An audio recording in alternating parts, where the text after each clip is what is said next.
I'm Sam, and I've got some great news for you. I'm going to be your chair for the next 45 minutes. Oh, yeah. No. Really? Okay, apparently that's not great news. But the great news is we have Tom Mardon here, Head of Media at Tesco. And Tom, can you just tell us a little bit about your audio strategy, what you've got planned this year, and a couple of the campaigns that you've been running, and just bring that to life for us? Yeah, of course. So as you might expect, otherwise I wouldn't be on stage, audio is a hugely important part of our media mix, and we invest quite heavily in audio. And that's probably all stemmed from, firstly, some really robust results we have in the effectiveness of audio. So we're lucky to have a really detailed and robust econometric model, which has helped us prove out over time just how strong and how effective audio is as a channel. So when we look at the different campaigns we run, different messages we use, we've always seen results which have continually reaffirmed how effective audio is. Yeah. One of the most interesting insights we had when we launched probably our most recognisable campaign, which hopefully you've all seen, which is Food Love Stories, was just how effective audio could be in the long term and change brand perception. So it was about 6 years ago. That campaign was heavily visual, and it was all about telling tales how people cook food for the people they love. And when it was first created, it was heavily visual, so everyone assumed you needed those visual cues to really change quality perception. Yeah. But when we got our first set of econometric results back, there was quite a lot of interest and surprise that actually the most effective channel on the plan was audio.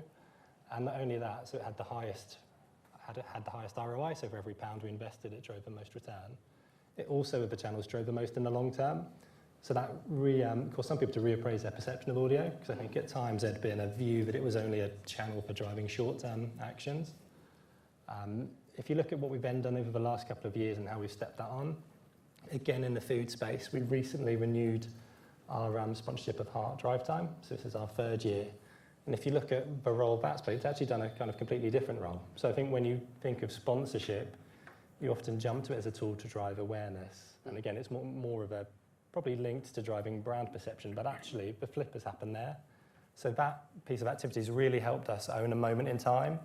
So we looked to it to help drive share of mealtime occasions, and that food for tonight we call it. So when you have that moment in the evening and you don't know what to cook, we use it to help raise awareness of the offers we have for customers. And actually we've seen, again, our model's proven out, but it's been really effective at driving increase of sales of products in that moment. Charlie nicely teed me up, and then another flip, if I look at what we did in the cost of living, so that was a value campaign, again, radio front and centre. Actually, despite it being a value campaign, and you might think, oh, that was all about a short-term action and driving kind of sales immediately, actually, that was about telling the nation all the different helps we offer to kind of help people have a lower basket at Tesco. So actually, despite it being a value message, it was more about shifting perception and reappraising all the different propositions we have to help people have a lower shop at Tesco. And the final one, if I then look at a campaign which does a bit of both, so it has a brand element but also has a kind of a value and trading element, is our Christmas work. I can't take credit for it. Sophie did it all, who sat over there in the audience, but it was the first time we ever looked to include a smart speaker skill as an extension to our digital audio. It was the first time we did it. The stats themselves, Sophie was prepping me to make sure I landed it correctly, but of the people who interacted with their smart speaker, we were above the average of 10%, so about 30% of people who spoke to it asked for a reminder. So the skill invited people to be reminded each week of the deals we had on, and 30% of people who spoke asked for that reminder to be played out back over the smart speaker every week. And at the time, that was the most effective branded smart skill, Say It Now, who partnered with, had ever run. Oh. So hopefully just an indication of the different types of activity we do and how we try to innovate in this space over time. Okay, so it's you see audio as a way to have a full funnel medium. Completely. So I think to kind of set the scene, our view would initially, when you look at marketing in totalities, every bit of advertising has an impact immediately, and it has a long-term impact. So there isn't really this complete split between you've got a bit of communication which is solely performance or solely brand. Every bit of communication does both, and I think radio as a channel and how we use it kind of stems from that belief. So you see it shows up when we run our food campaigns, which are more about driving quality perception, but in doing that, those messages also lead to an immediate action. So I think most recently we launched the Food Love Story, which was all about mushroom. and a tale of new parents who their neighbour kindly brought them around a mushroom soup as they were kind of struggling to cope with their newborn. We saw that help shift quality perceptions in the months after that campaign landed, but there was also a huge spike immediately in sales of mushroom in store. Right. So just to show how actually it is very much a blend and both impacts can happen at once. Okay, great. And talk to me about how you view radio and podcasts and whether they fulfill slightly different roles or whether the lines blur. So for me, the way we look at it is they don't have different roles on the plan, really. There is some kind of consideration and nuance to how you plan them. But we think of audio holistically, we think of audio as one. So we think, how can we use audio and how can we maximise kind of cost-efficient reach with all the different components and all the different routes to market that exist within audio? Mm-hmm. When we think of then podcasts, it's a way to be really kind of tap into one of the strengths of audio as a channel in totality, which is about the context in which it's consumed. So we can align our messaging to really specific verticals and types of content which people have elected to listen to. But one thing we do have to be cognizant of, though, is if we have like a time-sensitive message, then it may not be appropriate for podcasts because we can't necessarily guarantee when someone will listen to it if they've downloaded it rather than streaming it live. Okay, sure. Yeah. And when it comes to thinking about where the budgets are coming from, is it all coming from one audio budget? Do you pull radio and podcasts in that? Is any of that digital? Or do you have it all as one huge media budget and it doesn't really matter? So for us, we always take our entire budget for a campaign and look at the best way to plan that to deliver the objective or deliver profit back to the business. When it comes to audio then, we look at audio in totality. And if you look at how the mix of audio is changing, I mean, unsurprisingly, as listening turns more digital and more addressable, rather than that pulling in budget from other channels outside of audio, it's about how that mix and different ratio between linear, streaming, podcasts, how that changes. So you see it's very similar to AV and how you kind of maintain reach and deal with fragmentation. Some of your linear spend moves into the digital channels, but it's about, if someone from the industry is going to ask me how would I get you to invest more in audio, it's about growing the complete pie rather than trying to grow an individual slice, because if you prove the benefits of audio in totality, then it becomes about maxing the mix of those elements. I think you have to grow all of it rather than cherry picking, over-investing in podcasts or over-investing in digital because that's new and there's new capability there. It's about all of it in totality and maxing that mix. And are you able to, I know you mentioned about your econometric models, are you able to pinpoint where audio is driving activation? It's a good question. It would probably be my ask of the industry in the room today. So our econometric model is great, but we don't have a granular enough view of every different component within the kind of audio mix. So we know in totality audio is doing well, and in some instances we're able to split out the digital component, but we can't go into granular detail around what have podcast driven versus what have people listening on smart speaker driven versus kind of wider digital listening. Mm-hmm. And understanding that mix in more granularity, I think, would be incredibly helpful. Because we have this view that communication works, it always works in the short term and the long term, I think it's about looking at audio and measuring it holistically rather than kind of deep diving into one specific bit. Yeah. So I would love to have more conversations about, again, sort of mirroring some of the conversation in the AV market about how do you measure video in holistically to have that same conversation in audio. Because for me, it's not necessarily that helpful to start implementing pixels on your website and only measuring the uplift from digital when you can't then tie that back to the rest of the audio mix. It's almost avoiding, I think, some of the potential pitfalls which come when channels start to turn addressable and start to turn digital.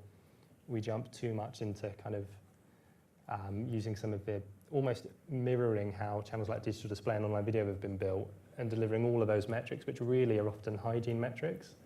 For me, it's more important to look at the mix, how it drives reach, and then ultimately showing how those different elements drive outcomes for the business and the brand.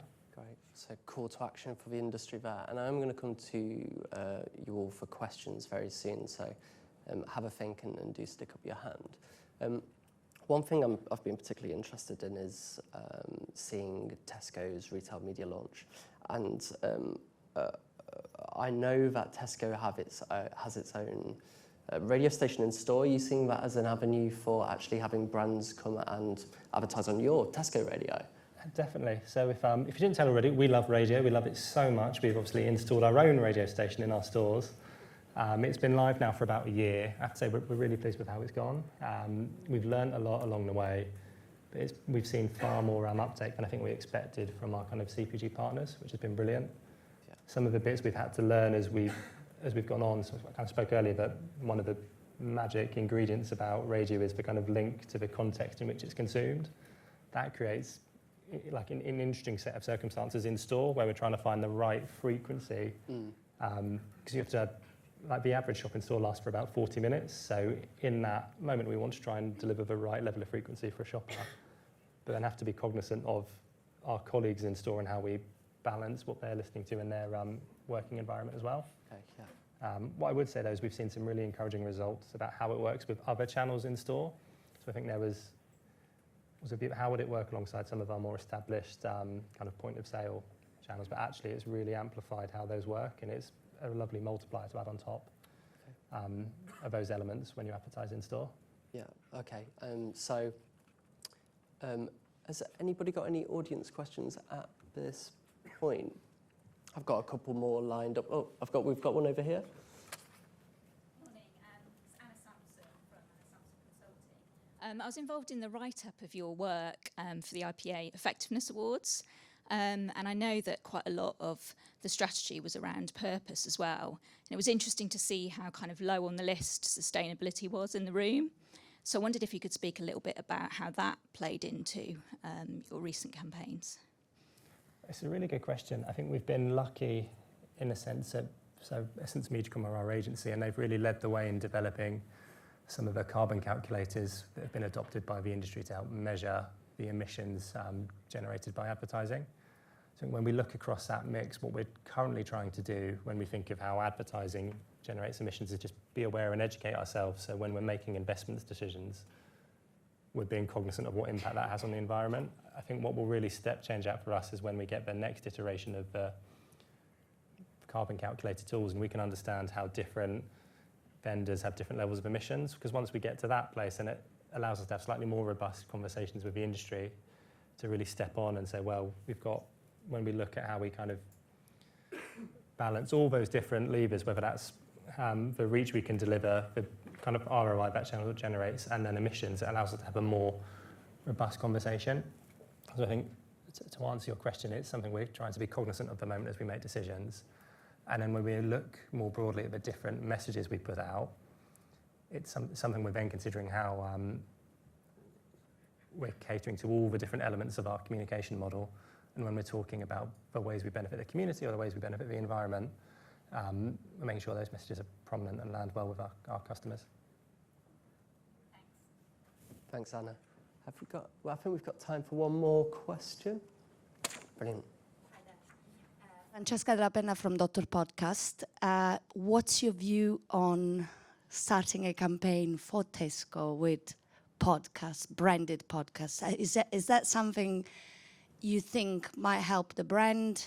Do you see it engaging with your audience? So I think it's, if you think about that mix and what podcasts bring, if I'm super honest, it's not something we've done a huge amount of to date, but it's a conversation I'd love to explore. If you think about what podcasts bring and that ability to kind of co-brand and co-create content in a podcast space, I think when you look at the audio mix, that's quite unique to podcasts. And it's another addition to the channel, which I'd love to pick up and do more on. Being completely honest, I don't think we've done enough in that space, but would happily explore it and look to do something more in there in the months and years to come for sure. We can have a chat. Definitely. Well, there we go. And Tom, it's always a pleasure to chat. Thanks for coming to the Future of Audio Europe. Thank you very much.